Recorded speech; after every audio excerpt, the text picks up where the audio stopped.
Hello everyone, this is Nilesh Kumar Gupta and you are watching NG Physics Classes.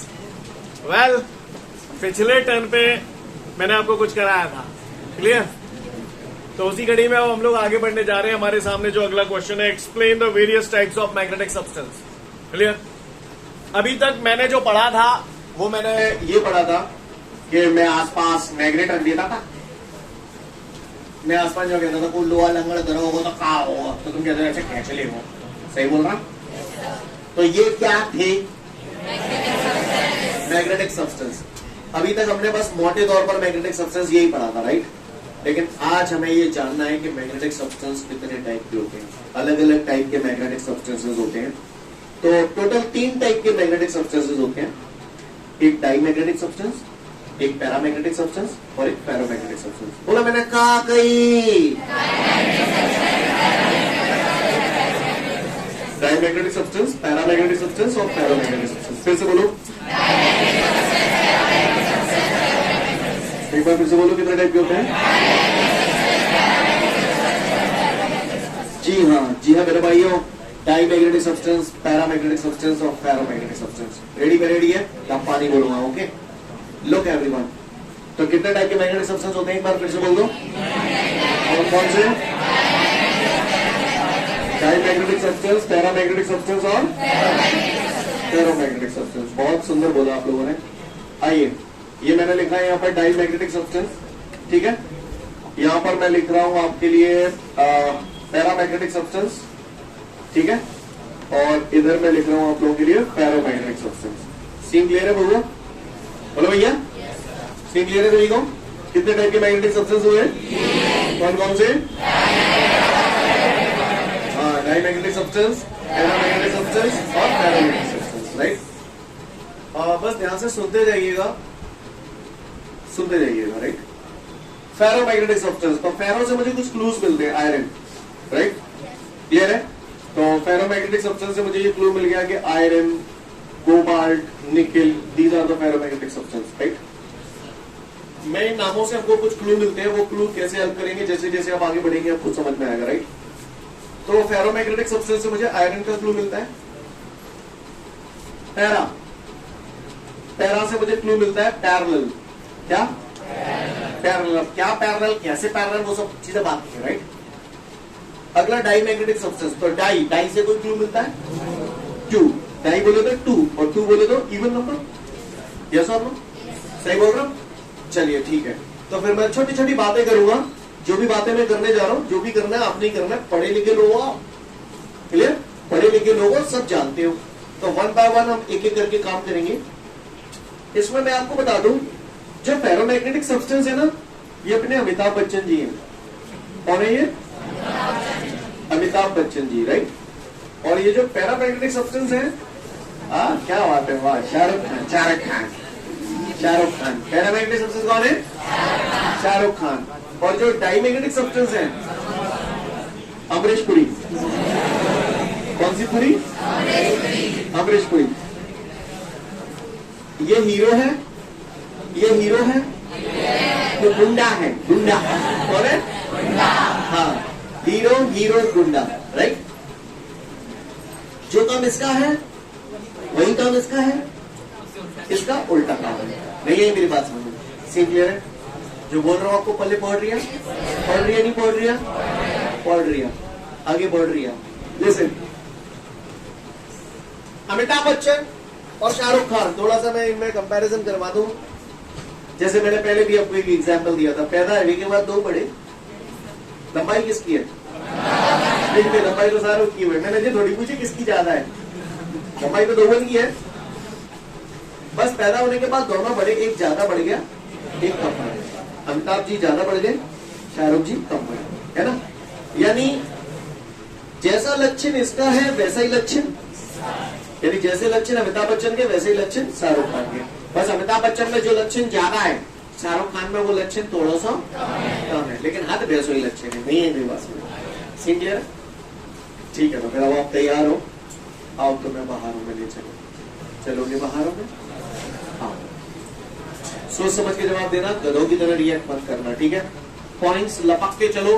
पागलों की तरह याद करनी नहीं, चिपटना है, पढ़ना है, समझना है, अपनी लैंग्वेज में लिखना है, राइट? पॉइंट्स को समझिएगा। बताओ जी कौन है, देखो कौन सा बता रहे हो वो पहले है? अच्छा जी मैग्नेट है। फेरो, मैं अभी फेरोमैग्नेटिक सब्सटेंस की बात कर रहा हूँ, राइट? फेरोमैग्नेटिक सब्सटेंस क्लियर सभी को? तो वो एक बात बताओ, इंटेंसिटी ऑफ मैग्नेटिक फील्ड यहाँ ज्यादा होगी या यहाँ ज्यादा होगी? है? पास में ज्यादा होगी। तो क्या तुम्हारे हिसाब को मतलब जी वो कि हाई इंटेंसिटी रीजन है? तो जी वाला बहुत ज्यादा हाई लो इंटेंसिटी रीजन है। अच्छा, जो लो इंटेंसिटी रीजन है ये हाई इंटेंसिटी रीजन है। मैं यहाँ कोई फेरोमैग्नेटिक सब्सटेंस यानी आयरन, कोबाल्ट, निकेल या लोहे का टुकड़ा, समझ गया ना? जो धरता हो तो जे एहे जाओ या एहे जाओ, एहे जाओ, जान जाओ जाओ। लिसन, मैं फेरोमैग्नेटिक सब्सटेंस की 2-3 डेफिनेशन बोलूंगा, आप जो भी लिखेंगे सब चलेगा। Those substances which are attracted by the magnet is called ferromagnetic substance.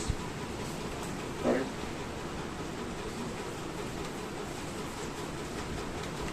Those substances which are attracted by the magnet. इसको पैरेलल इसलिए बोला गया कि इसकी प्रॉपर्टीज इसके पैरेलल हैं, जैसा जे नहीं बात समझ रहे? सीन क्लियर है? Okay. Diamagnetic substance, those substances which are repelled by the magnet is called, उल्टा हो गया हमने इसको नहीं है मेरी बात में क्लियर है? Again I repeat, those substances which are attracted by the magnet is ferromagnetic substance. Those substances which are attracted by the magnet is called paramagnetic substance. Those substances which are repelled by the magnet is called diamagnetic substance. Hope you understand. Well everyone, और सुनिए। अब जो मैं दूसरा point बोल रहा हूँ कोई नया पॉइंट नहीं बोल रहा हूँ, इसी से ही मिलता जुलता है। ये लोहा लंगड़ अगर अट्रैक्टेड है तो ऐसे जा रहा है या ऐसे जा रहा है? ऐसे जा रहा है। अच्छा एक बात बताओ, ये हाई इंटेंसिटी रीजन है, ये लो इंटेंसिटी रीजन है, तो ये यूनिफॉर्म मैग्नेटिक फील्ड है या नॉन यूनिफॉर्म मैग्नेटिक फील्ड है? वही पढ़ लोगी, यहाँ देखो पहले मुझे पूरा पढ़ा लें तो फिर पढ़ना। वही पॉइंट ढूंढ दो चिपटे, पता नहीं कौन सा पॉइंट कहाँ मिले, कहीं तो मिलेंगे ही नहीं। तो ये यूनिफॉर्म मैग्नेटिक फील्ड है या नॉन यूनिफॉर्म मैग्नेटिक फील्ड है? क्या नॉन यूनिफॉर्म मैग्नेटिक फील्ड में मैंने कहा तरह है? फेरो को बोले वो, फेरो नहीं फेरो। फेरो मैग्नेटिक सब्सटेंस को कहाँ रखा है? यूनिफॉर्म मैग्नेटिक फील्ड में या नॉन यूनिफॉर्म मैग्नेटिक? और जब किसी फेरो मैग्नेटिक सब्सटेंस को नॉन यूनिफॉर्म मैग्नेटिक फील्ड में रख रहा हूँ तो ये लो से हाई रीजन की तरफ जा रहा है या हाई से लो रीजन की तरफ? दूसरा डेफिनेशन फेरोमैग्नेटिक सब्सटेंस का, पहला तो ये हो गया, those substances which are attracted by the magnet is called ferromagnetic substance, पहला डेफिनेशन। ठीक है, दूसरा definition, ferromagnetic substances are those substances which when placed in the non uniform magnetic field then they move from low intensity region to high intensity region. नहीं ये बात समझ, लो to high, समझ गए? समझ गए? क्योंकि रिपेल कर रहे तो हाई टू लो, समझ में नहीं आई? समझ में नहीं, एक पे जोर लगा बस, बाकी के दो अपने आप भेजेंगे। सिंह क्लियर है? कोई दिक्कत? भाषा समझ में आ रही सभी को? मैं फिर से बोल रहा हूँ, दो डेफिनेशन होगी फेरोमैग्नेटिक, टोटल फोकस इसी पे करो बस, जैसे जे वैसे ही जे और वो उल्टा। क्लियर? तो फिर से ferromagnetic substance are those substances which are attracted by the magnet. दूसरा डेफिनेशन, फेरोमैग्नेटिक सब्सटेंस वो सब्सटेंस होते हैं जिन्हें जब नॉन यूनिफॉर्म मैग्नेटिक फील्ड में रखा जाता है तो वो हमेशा लो इंटेंसिटी रीजन से हाई इंटेंसिटी रीजन की तरफ जाते हैं। करेक्ट है? हाँ, अब देखने में 2-4 चीजें समझा रहा हूँ, फटाफट लपक के बता जाऊँ। मैंने सुना है मैग्नेट को किसी लोहे के बुरादे में डाल दिया और फिर बाहर निकालते हैं तो सबसे ज्यादा मैग्नेट कहाँ है? सबसे ज्यादा मतलब पोल्स पे हाई इंटेंसिटी रीजन होता है। ऐसा होता नहीं होता?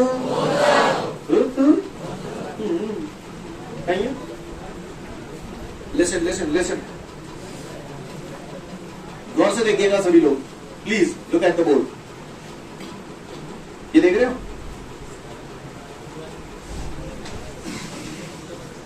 ये मैग्नेट का ये नॉर्थ पोल है, ये मैग्नेट का साउथ पोल है। क्लियर है?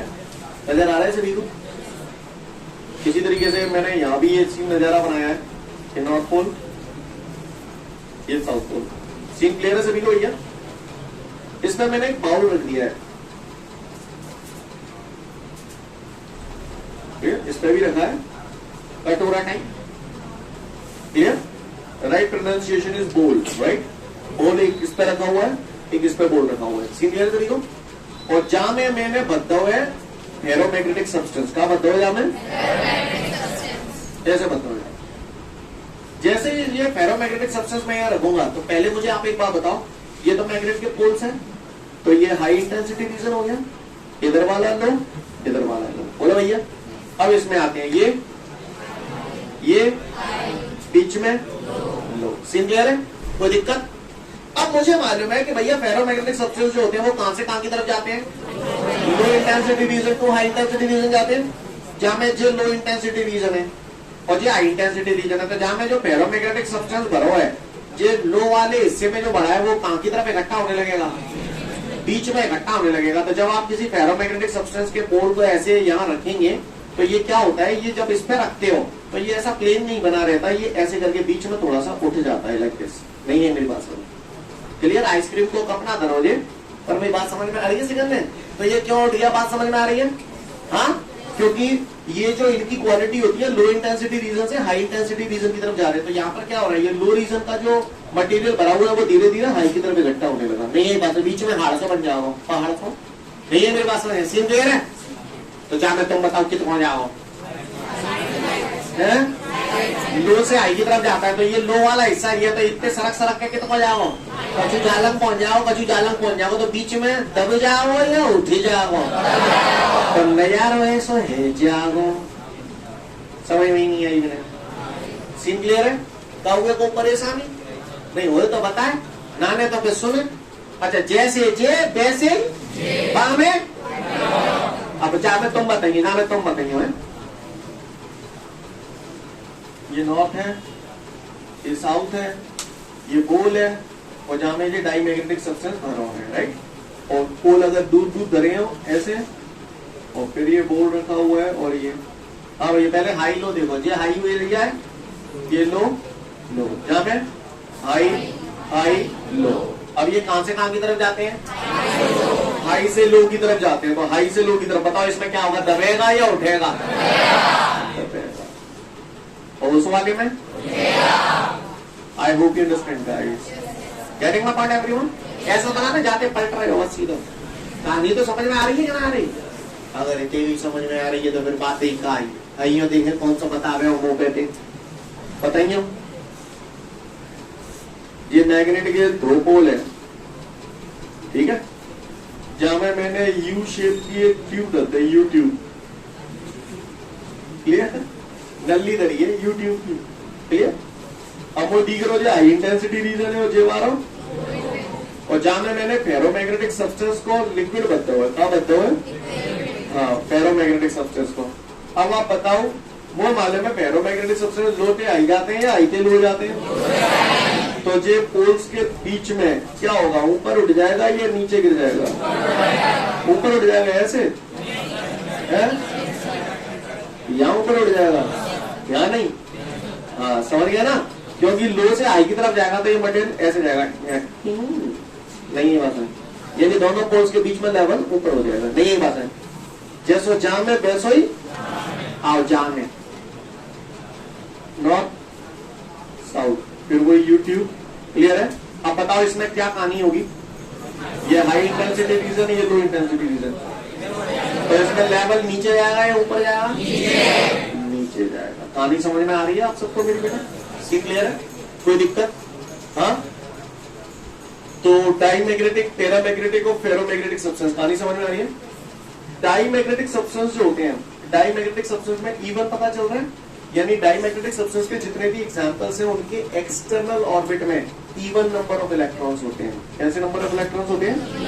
इवन। जब इसमें इवन है तो इसमें ऑड, इसमें ऑड। कहानी समझ में आ रही है आप सभी को? सीन क्लियर है? फेरोमैग्नेटिक सब्सटेंस के एग्जांपल हो गए आयरन, कोबाल्ट, निकेल, क्लियर है? डाईमैग्नेटिक सब्सटेंस के एग्जांपल याद करने के लिए मैंने कोड वर्ड बनाया, उससे आपको याद हो जाएगा। नमकीन पानी में ज्वेलरी साफ होती है, क्या? चूतिया बनती है पर काम बन जाता है। नमकीन नमक, पानी पानी, क्लियर? नमकीन पानी में ज्वेलरी, ज्वेलरी इसलिए बोला गया, ज्वेलरी क्या की बना लोगे? कॉपर की, सिल्वर की, गोल्ड की, डायमंड की। तो ये एग्जांपल आपको याद हो जाएंगे, बच्चे कुछ जो एग्जाम्पल है वो काय के हो जाएंगे, पैरामैग्नेटिक सब्सटेंस की। अभी समझ में आ रही है आपको, क्लियर है? इनके एक्सटर्नल ऑर्बिट में इवन नंबर ऑफ इलेक्ट्रॉन होते हैं, इनके में और इनके में और। ये पूरी कथाएं आपको समझ में आ रही है? अब मेरी दूसरी बात ध्यान से, हेलो ध्यान से, फेरोमैग्नेटिक सब्सटेंस ऑर्थोमैग्नेटिक सब्सटेंस है, छोटे छोटे मैग्नेट से मिलकर बने होंगे, छोटे छोटे मैग्नेट से मिलकर बने होंगे, तो इनके अंदर जो छोटे छोटे मैग्नेट हैं वो क्लोज चेन में होंगे। जब इन्हें एक्सटर्नल मैग्नेटिक फील्ड में रखा जाएगा तो अलाइन हो जाएंगे और इसमें मैग्नेटिज्म पैदा हो जाएगा, है ना? तो क्या होता है, फेरोमैग्नेटिक सब्सटेंस को जब आप एक्सटर्नल मैग्नेटिक फील्ड में रखते हो तो इनके अंदर हाई मैग्नेटिज्म पैदा होता है, यानी इसके अंदर जो छोटे छोटे एटॉमिक मैग्नेट जो क्लोज चेन में होते हैं वो फटाफट फटाफट फटाफट फटाफट अलाइन होते जाते हैं और स्ट्रॉन्ग मैग्नेटिज्म पैदा हो जाता है। पैरा में भी काम वही होता है। लिसन, फेरोमैग्नेटिक सब्सटेंस वो सब्सटेंस होते हैं जिन्हें जब एक्सटर्नल मैग्नेटिक फील्ड में रखा जाता है तो उनके अंदर एक्सटर्नल मैग्नेटिक फील्ड की डायरेक्शन में हाई मैग्नेटिज्म पैदा हो जाता है। क्लियर? पैरा, पैरा में भी लक्षण कोई नहीं, पैरा है के बाद दो बड़े, अमिताभ ज्यादा बड़ को Shahrukh Kapoor. Paramagnetic substance, paramagnetic substance वो सब्सटेंस होते हैं जिनको जब एक्सटर्नल मैग्नेटिक फील्ड में रखा जाता है तो उनके अंदर भी एक्सटर्नल मैग्नेटिक फील्ड की डायरेक्शन में ही लो मैग्नेटिज्म पैदा होता है, लेकिन होगा एक्सटर्नल मैग्नेटिक फील्ड की डायरेक्शन में। अब आता है डायमैग्नेटिक, या मेरे स्क्रीन, जब डायमैग्नेटिक सब्सटेंस को एक्सटर्नल मैग्नेटिक फील्ड में रखा जाता है तो इनके अंदर एक्सटर्नल मैग्नेटिक फील्ड के अपोजिट डायरेक्शन में लो मैग्नेटिज्म पैदा होता है, इसको हम लोग बोलते हैं डायमैग्नेटिक सब्सटेंस। फिर से बोल रहा हूं, किसी ने पूछा पैरामैग्नेटिक सब्सटेंस क्या होते हैं, तो paramagnetic substance are those substances which when placed in the external electric field, sorry external magnetic field, then they acquire a high magnetism in the direction of external magnetic field.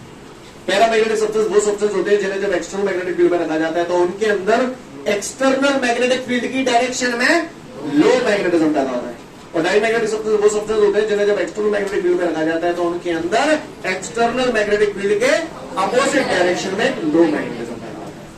नहीं, मेरे पास नहीं। Scene clear है? कोई दिक्कत? बात समझ में आ रही है? आगे बढ़ जाऊं? सारे पॉइंट क्लियर है? और सुनिए, अगर ये बातें आपको समझ में आ रही है तो फिर मैं अगली बात पे आता हूं। इनकी जो रिलेटिव परमिएबिलिटी होती है, इनकी जो रिलेटिव परमिएबिलिटी, आप लोगों ने स्टार्टिंग में पढ़ा था, रिलेटिव परमिएबिलिटी को आप लोग लेटर म्यू आर से डिनोट करते हैं, राइट? ठीक है, कैसे डिनोट करते हैं? म्यू आर से। इनकी जो रिलेटिव परमिएबिलिटी होती है डायमैग्नेटिक सब्सटेंस की, दैट इज लेस देन 1। क्या? Less than 1। पैरामैग्नेटिक की ग्रेटर देन 1, और इनकी एक से बहुत ज्यादा बड़ी होती है, 100 और 1000 के करीब। समझ पा रहे हैं आप मेरी बात को? Clear? Very much greater than 1, या फिर आप 10 की पावर 2 और 10 की पावर 3 भी लिख सकते हैं। समझ पा रहे हैं? इनकी ग्रेटर देन 1 और इनकी लेस देन 1। क्लियर? ये इनकी रिलेटिव परमिएबिलिटी। इसके बाद बात आती है इनकी मैग्नेटिक ससेप्टिबिलिटी। मैग्नेटिक ससेप्टिबिलिटी का मतलब होता है मैग्नेट बनने का नेचर। आएगा मैग्नेटिक ससेप्टिबिलिटी आगे और भी डिटेल में, है ना? मैग्नेटिक ससेप्टिबिलिटी, तो इनकी जो मैग्नेटिक ससेप्टिबिलिटी होती है इनकी होती है नेगेटिव। मैग्नेटिक ससेप्टिबिलिटी को लेटर चाई से डिनोट करते हैं। कैसे डिनोट करते हैं? चाई। इससे मोड को चाई कहा जाता है। क्लियर? मैग्नेटिक ससेप्टिबिलिटी, इनकी मैग्नेटिक ससेप्टिबिलिटी नेगेटिव होती है। क्लियर? इनकी क्लियर है? बात समझ में आ रही सभी को? आगे बढ़ो। यहां पर फेरोमैग्नेटिक सब्सटेंस जो होता है, इनकी मैग्नेटिक ससेप्टिबिलिटी टेम्परेचर के इनवर्सली प्रोपोर्शनल होती है। हमने पढ़ा है टेम्परेचर बढ़ाने पर मैग्नेटिज्म लो होता है, राइट? तो इनकी मैग्नेटिक ससेप्टिबिलिटी टेम्परेचर के इनवर्सली प्रोपोर्शनल, इसकी भी इनवर्सली प्रोपोर्शनल, लेकिन डायमैग्नेटिक सब्सटेंसेस पे टेम्परेचर का कोई इफेक्ट नहीं पड़ता है। डायमैग्नेटिक सब्सटेंस पे टेम्परेचर का कोई इफेक्ट नहीं पड़ता। और बात, फेरोमैग्नेटिक सब्सटेंस की पहचान, जैसे आपके पास कोई मैग्नेटिक सब्सटेंस है, आप है ना, आपको जज करना है कि कौन सा मैग्नेटिक सब्सटेंस है, तो इसकी कुछ एक पहचान है। जब भी किसी फेरोमैग्नेटिक सब्सटेंस को आप मैग्नेट के दो पोल्स के बीच में अध पर लटकाते हैं, क्लियर? ये नॉर्थ है, ये साउथ है, तो इसका मतलब मैग्नेटिक फील्ड की direction north to south. Scene clear है? बोलो भैया। जब आप किसी फेरोमैग्नेटिक सब्सटेंस को मैग्नेट के दो पोल्स के बीच में ऐसे अध पर लटकाएंगे ना, तो फेरोमैग्नेटिक सब्सटेंस की जो रॉड होगी वो हमेशा ऐसे रुकेगी, यानी उस रॉड की जो लॉन्गेस्ट एक्सेस होगी ना, वो मैग्नेटिक फील्ड के अलॉन्ग रुकेगी। नहीं, यही बात समझ? जैसा फेरो में वैसा ही पैरा में। लेकिन डाईमैग्नेटिक सब्सटेंस को जब मैग्नेट के दो पोल्स के बीच में आप लटकाते हैं यहाँ मैं बना रहा हूँ, मैग्नेट के दो पोल्स के बीच में किसी डायमैग्नेटिक सब्सटेंस को लटकाते हैं आप, तो वो जो मेटेलिक रॉड होगी वो ऐसे नहीं रुकेगी, ऐसे नहीं रुकेगी, मैग्नेटिक फील्ड की डायरेक्शन में नहीं रुकेगी, वो उसके परपेंडिकुलर रुकेगी। कैसे रुकेगी? परपेंडिकुलर। समझ पा रहे हैं आप मेरी बात को? सीन क्लियर है? ये मैंने 3D पिक्चर बनाने की कोशिश की है, ट्राई टू अंडरस्टैंड। ये मैग्नेटिक फील्ड की डायरेक्शन होगी और ये ऐसे रुक रही है। कहानी समझ में आ रही है? सीन क्लियर है? मैं फिर से बोल रहा हूं, ये मैग्नेट के दो पोल्स हैं, मैंने, और ये कोई मैग्नेटिक सब्सटेंस है, मुझे नहीं मालूम कौन सा है, क्लियर। लेकिन अगर मैंने उसको मैग्नेट के दो पोल्स के बीच में अधपल लटकाया और वो ऐसे रुक रही है तो डाई मैग्नेटिक सब्सटेंस, और ऐसे रुक रही है तो पैरा भी हो सकती है या पैरो भी हो सकती है। कहानी समझ में आ रही है? आगे बढ़ू, ये पहचान है इनकी, क्लियर। एक और last but not the least, listen, ferromagnetic substance की ये पहचान है कि जितनी भी मैग्नेटिक लाइंस ऑफ फोर्सेस होती हैं, जब किसी फेरोमैग्नेटिक सब्सटेंस को मैग्नेट के दो पोल्स के बीच में रखा जाता है, जैसे ये मैग्नेट के दो पोल्स हैं, इनके बीच में मैंने कोई फेरोमैग्नेटिक सब्सटेंस रख दिया, तो फेरोमैग्नेटिक सब्सटेंस की ये क्वालिटी होती है कि जितनी भी मैग्नेटिक लाइंस ऑफ फोर्सेस होती हैं वो उसके अंदर से होकर ही पास होंगी। नहीं है मेरी बात समझ? सीन क्लियर है? क्लियर है? पैरामैग्नेटिक सब्सटेंस, जैसे फेरो वैसे ही पैरा, यानी फेरोमैग्नेटिक सब्सटेंस या पैरामैग्नेटिक सब्सटेंस को मैग्नेट के दो पोल्स के बीच में रख दिया जाता है तो समस्त मैग्नेटिक लाइंस ऑफ फोर्सेस उसके अंदर से पास होती है।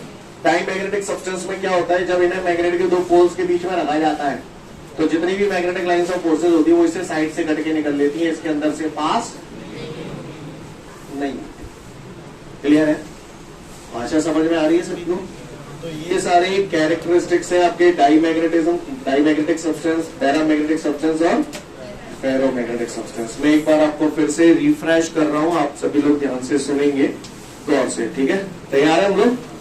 चलिए ध्यान देते हैं गौर से। मैं केवल एक के बोल रहा हूं, समझा है? मैंने तीनों के हैं, अब आपको मोटा मोटा समझ में आ गया है सब कुछ। मैं केवल एक के बोल रहा हूं, आपको पूरा एक पे फोकस करना है, सारे काम अपने आप हो जाएंगे। क्लियर है? आ जाओ भैया। मैं केवल इनकी बात कर रहा हूं, मान के चलो डाईमैग्नेटिक सब्सटेंस की बात कर रहा हूं। तो those substances which are repelled by the magnet is called diamagnetic substance. Clear है? दूसरा, जब किसी डाईमैग्नेटिक सब्सटेंस को नॉन यूनिफॉर्म मैग्नेटिक फील्ड में रखा जाता है तो वो हमेशा हाई इंटेंसिटी रीजन से लो इंटेंसिटी रीजन की तरफ जाते हैं। क्लियर है? डाईमैग्नेटिक सब्सटेंस वो सब्सटेंस होते हैं जिन्हें जब एक्सटर्नल मैग्नेटिक फील्ड में रखा जाता है तो इनके अंदर एक्सटर्नल मैग्नेटिक फील्ड के अपोजिट डायरेक्शन में एक लो मैग्नेटिज्म पैदा होता है, उससे हम लोग डाईमैग्नेटिक सब्सटेंस कहते हैं। सीन क्लियर है? इनके एक्सटर्नल ऑर्बिट में इवन नंबर ऑफ इलेक्ट्रॉन्स होते हैं। इलेक्ट्रॉन भरते हो ना आपने हाफ-बाउ प्रिंसिपल से देखा होगा, 1s2 2s2, तो लास्ट में है ना इवन नंबर ऑफ इलेक्ट्रॉन्स होते हैं। इनके एग्जाम्पल मैंने आपको बता दिया, नमकीन पानी में ज्वेलरी साफ होती है, तो उससे एग्जाम्पल्स याद हो जाएंगे सारे आपको। आगे दो पोल्स पे मैंने रखा तो कैसे दब रहा है, कैसे उठ रहा है, कहानी समझ में आ रही है? मैंने यहाँ पर यू शेप की ट्यूब रखी है तो इसमें लिक्विड भरा हुआ है, डाईमैग्नेटिक सब्सटेंस है, तो कैसे मूव कर रहा है आपको समझ में आ रहा है? ये पूरी कथा है, आपको समझ में आ रही है? किसी भी डाईमैग्नेटिक सब्सटेंस को मैग्नेट के दो पोल्स के बीच में रखा जाता है तो डाईमैग्नेटिक सब्सटेंस की जो लॉन्गेस्ट एक्सिस होती है वो मैग्नेटिक फील्ड की कैसी होती है? परपेंडिकुलर। इनमें क्या रहती है? पैरेलल। जब किसी डाईमैग्नेटिक सब्सटेंस को मैग्नेट के दो पोल्स के बीच में रखा जाता है तो मैग्नेटिक लाइंस ऑफ फोर्सेस उसके अंदर से पास नहीं होती है। कहानी समझ में आ रही है? इनकी रिलेटिव परमिएबिलिटी जो होती है 1 से छोटी होती है। क्लियर? इनकी मैग्नेटिक ससेप्टिबिलिटी नेगेटिव होती है। क्लियर? क्लियर? और इन पर टेम्परेचर का कोई इफेक्ट नहीं पड़ता। कहानी समझ में आ रही है सभी को? मैंने आपको 5 से 10 मिनट का समय दिया, सारे प्रॉपर्टीज पढ़ लो। ठीक है, तो फिर आज के लिए पर्याप्त है, कल फिर मिलते हैं। Thank you everyone, have a great day to all of you guys. जय हिंद।